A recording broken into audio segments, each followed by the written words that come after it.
प्रणाम। हम कल्पना ठाकुर झारखंड से। मैं एक विवाह वीडियो बनाने जा रही हूँ, आप लोग देखिए और एंजॉय कीजिए और बताइए गाना कैसा लगा। साड़िया पहिरी बूटी दारवा, बेटी हो गई लू सपनावा। साड़िया पहिरी बूटी दारवा, बेटी हो गई लू सपनावा।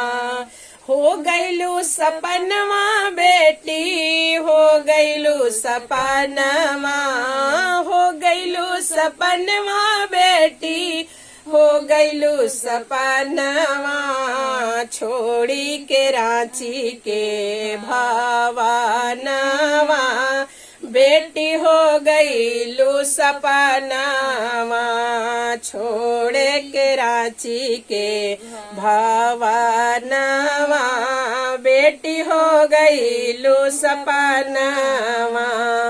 माई और बाबू से नेहिया लगाई के, माई और बाबू से नेहिया लगाई के। सखिया सहेलिया से बोल बतियाई के, सखिया सहेलिया से बोल बतियाई के। सुन कैलू बाबा के आंगनवा, बेटी हो गईलू सपनवा।